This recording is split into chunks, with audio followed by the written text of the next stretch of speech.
Hi, welcome back to my channel. CIO.com published an article on the top 12 challenges of IT departments. And if IT leaders focus on these 12 areas, I believe they'll lead their organizations to become strategic assets. I was also surprised at how many videos we had on the top topics. So let's go through these 12 challenges at a high level, and I'll link to more detailed videos in the description of this video. Since we have 12, this is part one. We'll go through the first six, and then I'll publish part two for the last six in a week or so. Hi, my name is Steve Murphy, and I'm a vice president at ARG. And while I work for ARG, this video is my own and does not represent the views or opinions of my employer. This channel is dedicated to helping technology leaders make great business decisions. So if you see something here that interests you, feel free to reach out to me. My contact information is in the description of this video, and my company provides free consulting, so there's nothing to lose by engaging. Okay, getting to our list. The CIO.com articles in no particular order that I could discern. So your order of importance will be up to you. Number one is hardened cybersecurity posture. As we move forward with our IT initiatives, of course, we need to emphasize the critical importance of hardening our cybersecurity posture. The cyber threat landscape is constantly evolving, and I cannot stress enough how crucial it is for us to prioritize security at every level of the organization. I'm not telling you anything you don't already know. First and foremost, in my view, about with regard to hardening security, is about proactively identifying and addressing vulnerabilities. By conducting regular security assessments and audits, we can identify weak points in our system. This allows us to take preventive measures before breaches occur. That safeguards our data and intellectual property. The old saying is that an ounce of prevention is worth a pound of cure. Well, addressing vulnerabilities and patching on a consistent basis is the ounce of prevention in the cybersecurity realm. One of the fundamental pillars of a hardened security posture is to implement strong access controls. This involves granting the right level of access to employees based upon their roles and responsibilities. You should level up by enforcing the principle of least privilege, which limits the potential damage that an insider threat or a compromised account could cause. Regularly reviewing and updating access permissions is essential to ensure that only authorized personnel can get into critical resources. Also, user education is a must, as most threats are introduced through user error or even just accidents.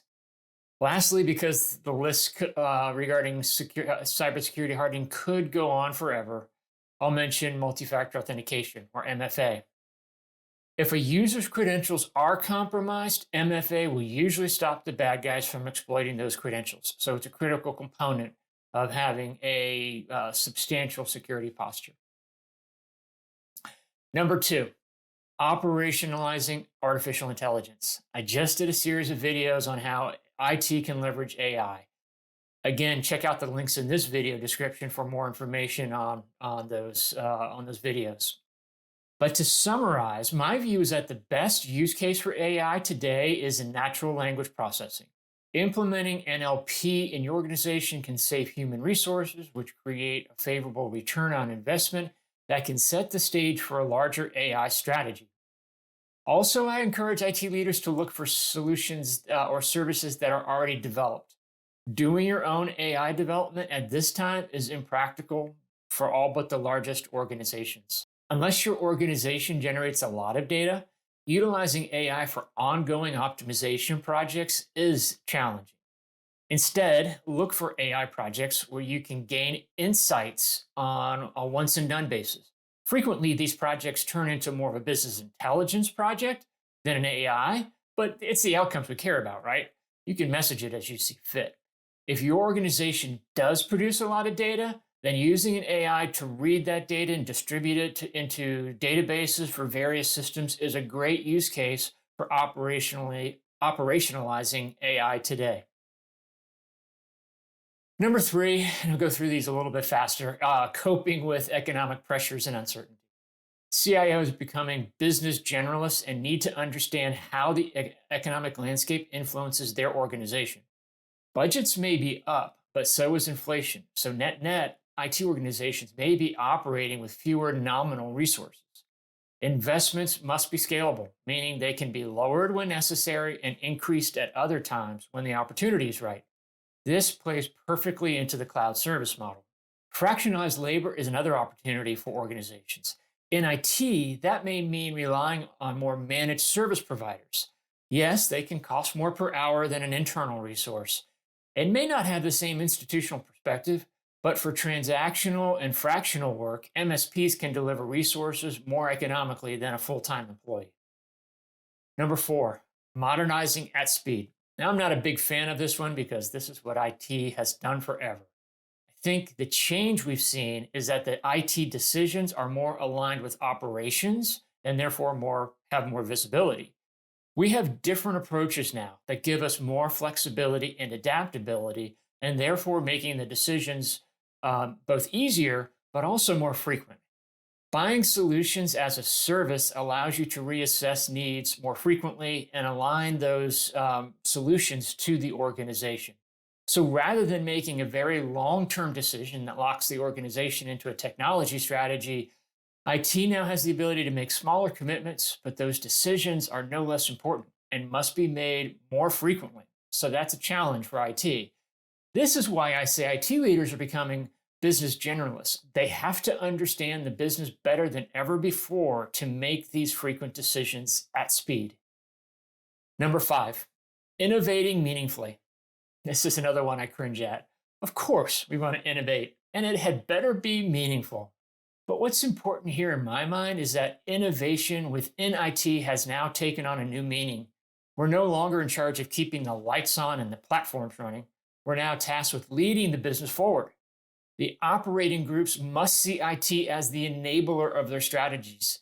Now that almost every decision has an IT component, IT has to be on the forefront of these initiatives across the organization.